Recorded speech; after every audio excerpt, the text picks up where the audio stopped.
Hey, and welcome back to episode 51 of the Air Force Judge Advocate General School podcast.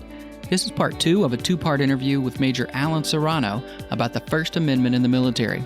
We'll pick up right where we left off with Major Hanrahan's conversation with Major Serrano.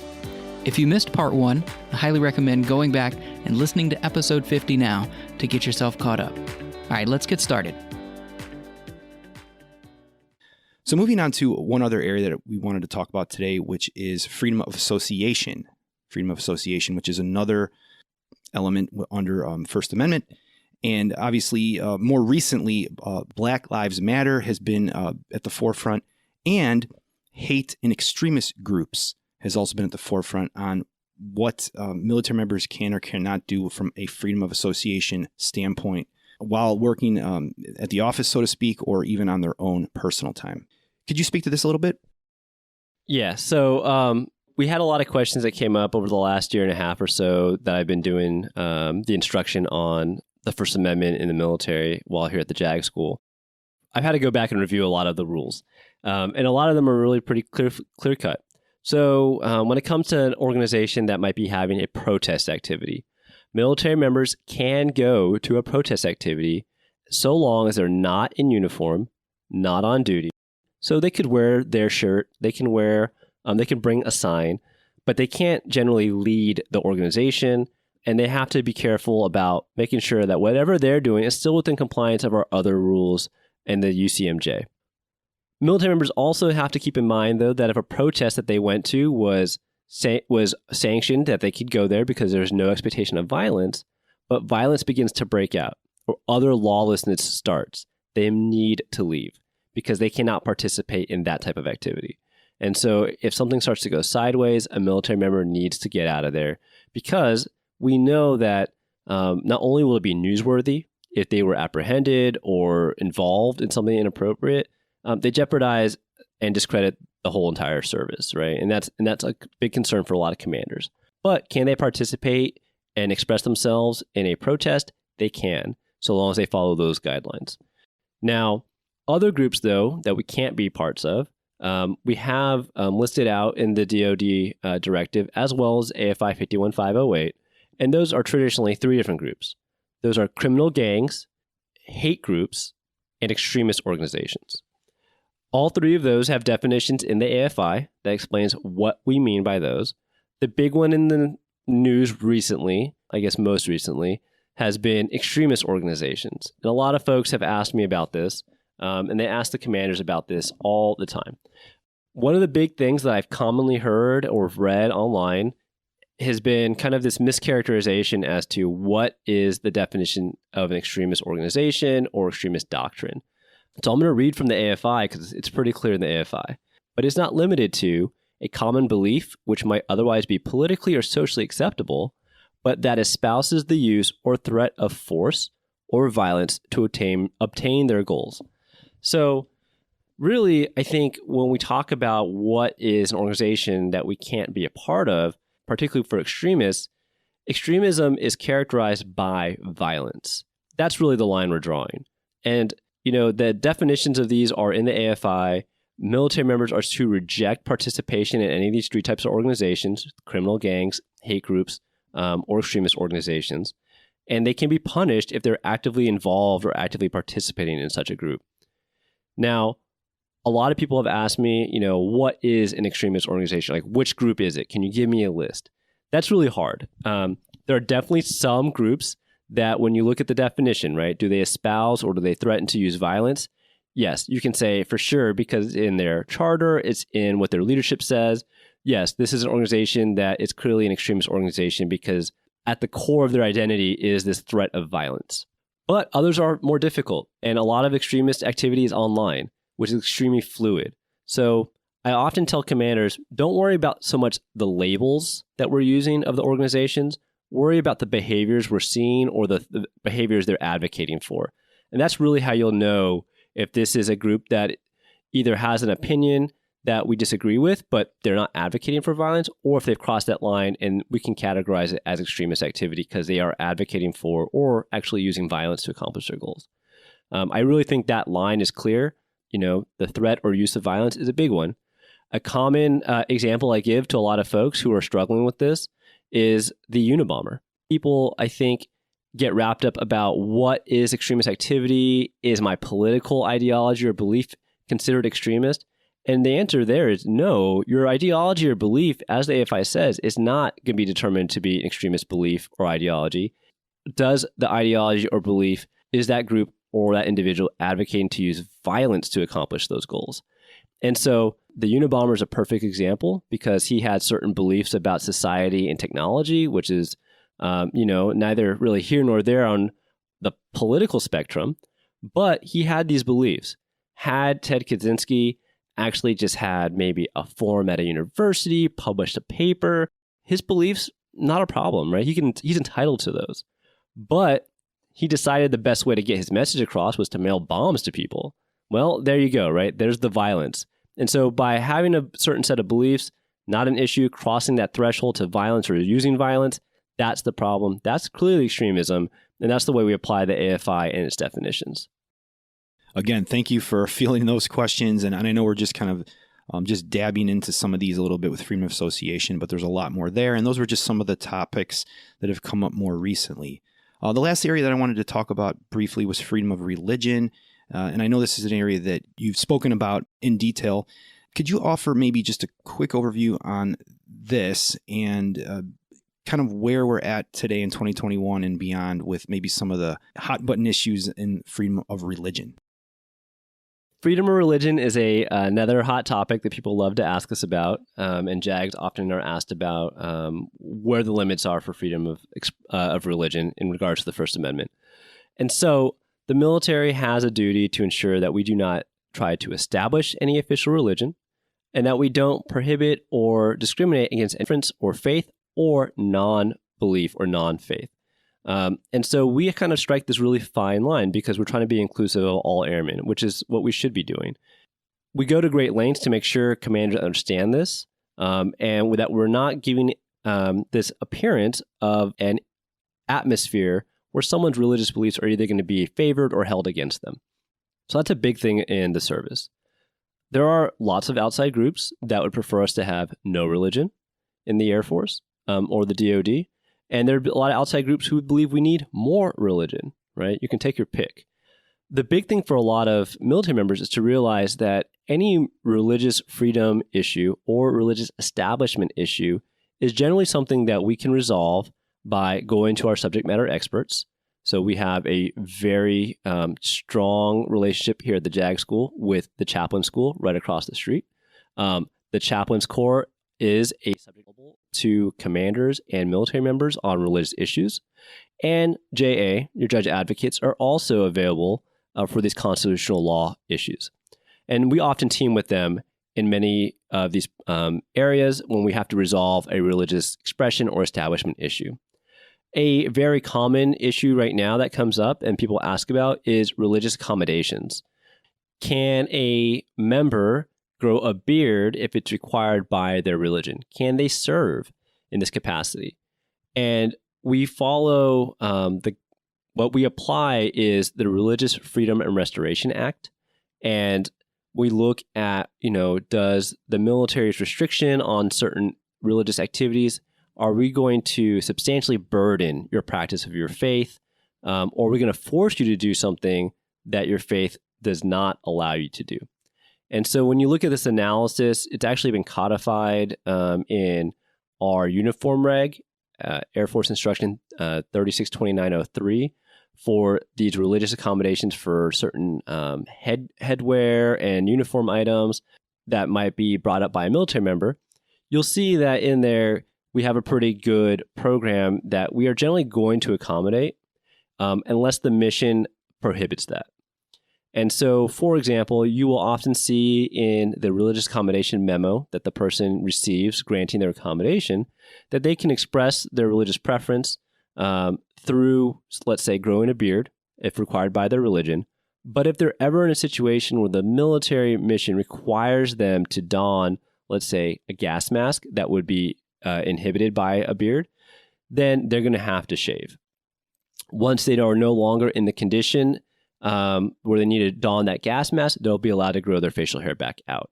And so really it's this where we are allowing members to express their religious identities, but just like everything else under the First Amendment, if it conflicts with the ability of the service to execute its mission, sometimes our constitutional rights will take a backseat until the mission is accomplished.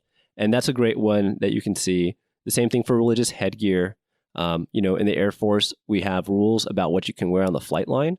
You don't wear covers or hats or other garments on your head because they can fly off, get sucked into an engine. It just represents danger. And so in that situation, the accommodation you're going to see is going to say that if they're not on the flight line, they can wear their religious head garment. But if they're in a location where they can't, they'll remove it. And then once they're done with their duty in that location, they can redon the religious garment. And so it's a pretty good balance, in my opinion. And we've pushed it to the wing level where the wing commander should be ready to accommodate. And if not, it'll go to a much higher review for denials. But that's a way we allow members to express certain religious identities, but also we have to balance that with the Air Force mission. And would you say it's safe to say that the courts have upheld restrictions on religious accommodation when needed?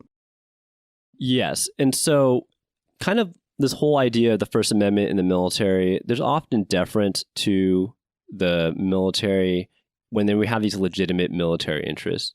Safety of personnel, mission accomplishment, good order and discipline.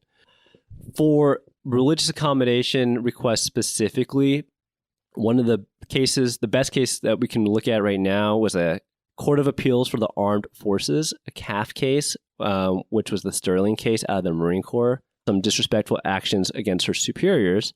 But then she said that she was being targeted because of her religious beliefs and that she should have had some protection from the prosecution due to her religious faith and some of the things that involved religious Bible quotes that she was using.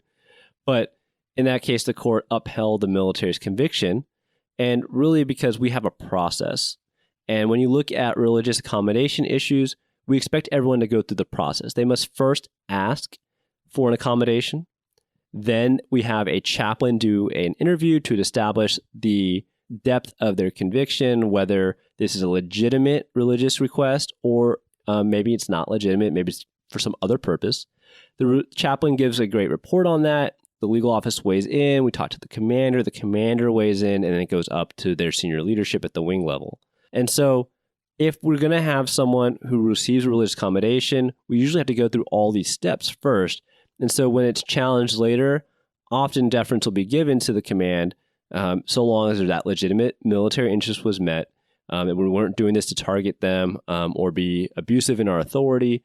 And when you look at most of these, we've granted them. And granted them with, like I said earlier, some small modification when the mission really does conflict. And as long as we have that tied to the legitimate military interest, then we're generally going to be on good ground. So would you say that more recently the trend has been, at least within the military, that we tend to allow accommodations for military members for religious reasons when it can be done? Yes, definitely for the Air Force. I think the other services are also starting to trend that way. Here, being at Maxwell Air Force Base, where we have officer training, people make it through training wearing, for example, a hijab. No issues, right? Made it through training, made it through the technical school later on. And so we've seen that, we can balance this. And I think we do a good job in doing that type of thing. And, we have a really diverse service. We have people from all walks of life. We have people from all different backgrounds. And this is a pretty low threat, I think, for a lot of commanders because they take a look at the rule, they talk to their subject matter experts, and they realize, can we balance this with the mission? And if push comes to shove, is there a way to ensure this person's safety and the mission accomplishment while trying to respect their beliefs? Yeah, we can do that. So this one, I think, is we're seeing this trend in a fairly positive direction. And if you look at these accommodations, if they do conflict with a true military necessity or legitimate military interest, well, then we have that built in. But then as soon as we can give them back their First Amendment right for their religious expression and freedom, then we do. Well, Major Serrano, thank you for answering that as well. Thank you for coming in today. This has been great. Great primer here. And I know we've only touched on just the surface on a lot of these topics, but hopefully listeners get some value out of this.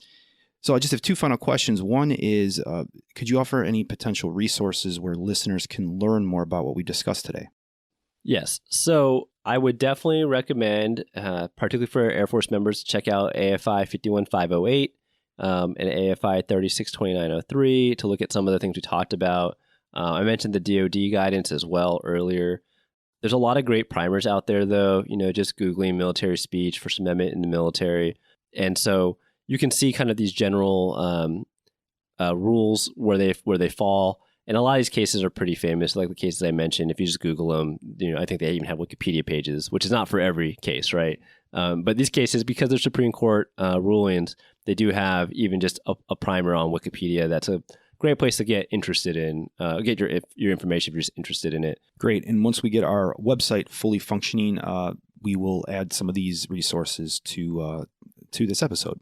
Last question I have for all guests is any final thoughts you have, final takeaways, or anything you just want to discuss for our listeners to consider on today's discussion? So I think my final takeaway for the First Amendment in the military is just that I know that people have certain views on how the military should function. But generally, from my career, right, being in at this point 9 years, it is really imperative that we in the military balance all these issues, and that as military members, we do remain apolitical. I've served through now 3 different administrations. A lot of things change, but our role, the military's role, doesn't really change, right? And our main focus is always the mission, right? They tell you that from day one. Mission accomplishment, why our rules are the way they are, why we might have certain restrictions that prevent people from expressing certain things. But really, it's all tied to those legitimate government interests. And for the military, those really make a significant difference because we operate with so many different teammates through our careers from different backgrounds, but we're all tied together by a singular mission, which is national defense.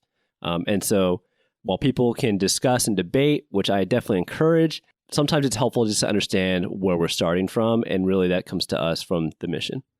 Major Serrano, thank you so much. I know I picked up some golden nuggets just in this talk today, and I really appreciate you coming on today and speaking with us. Awesome. Thanks for having me. That concludes our interview with Major Serrano on the First Amendment. Before we jump into my takeaways, I'd like to quickly reference what the First Amendment says. It states, Congress shall make no law respecting an establishment of religion or prohibiting the free exercise thereof.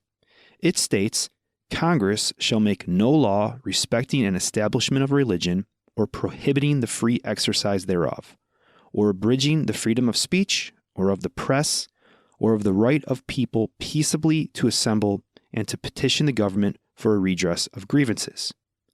In short, the First Amendment protects 5 fundamental rights, including speech, religion, press, assembly, and the right to petition the government. And in our discussion today, Major Serrano focused on 3 of the 5 of these rights, including speech, religion, and assembly within a military context. It's safe to say that these rights are some of the most sacrosanct rights within the democratic free world and what the U.S. military is designed to protect. A main theme within the interview that Major Serrano stated is that you don't give up your constitutional rights when joining the military, but certain rights may be curtailed. So for my top 3 takeaways, I'm going to briefly talk about freedom of speech, association, and religion. Number 1, with freedom of speech. Major Serrano discussed 2 seminal cases that highlight this point, including U.S. v. Schenck, an early 20th century case that limits First Amendment freedom of speech when it could adversely impact the war effort, and a 1974 case, Parker v. Levy, that limits free speech in the military if that speech interferes with a legitimate military interest, such as maintaining good order and discipline or mission accomplishment. Ultimately, the decision to limit speech cannot be an abuse of authority or arbitrary and capricious. Another case that Major Serrano mentioned was Greer v. Spock, a 1976 case, which basically states that where we stand impacts our right of freedom of speech. And the case held that a military installation is generally not considered so long as there is a rational basis for restricting freedom of speech. Commanders should consider 2 main questions here. First, is there a legitimate government interest in restricting the speech? And 2, can the commander restrict the speech in a content-neutral way? Another point to take into consideration when it comes to speech is that the rules can be different for active duty members versus civilian employees working on a military installation, depending on what the context is of that speech. Further, these rules and limitations on freedom of speech do apply in a social media context. While an airman may post their personal opinions online to some extent, they are curtailed if those views appear to have a federal endorsement. So military members may need to use a disclaimer or hold off or refrain from stating certain things, and they are use contemptuous speech about POTUS or Congress. Moving on to number 2, and freedom of association. Major Serrano discussed, for example, how military members can go to a protest activity so long as not in uniform, not on duty, and they have no reason to expect violence. And military members generally cannot lead the activity. If the protest turns violent, military members then are expected to leave. And this clearly became an issue in the January 6, 2021 demonstration at the Capitol, where violence ensued. Further, military members cannot be a part of criminal gangs, hate groups, and extremist organizations. And these are further defined under Air Force Instruction 51508. In short, extremism is defined by violence, which is not allowed. Moving on to the last First Amendment right discussed, and that of freedom of religion.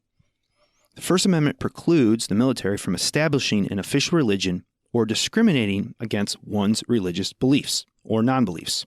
And a common issue that comes up here, which was discussed by Major Serrano, is that of religious accommodations. In a religious accommodation setting, the military applies the Religious Freedom and Restoration Act, along with any applicable Air Force instructions. Generally, the Air Force tries to accommodate where it can, but if the religious accommodation conflicts with the mission, then the mission will generally trump that religious accommodation.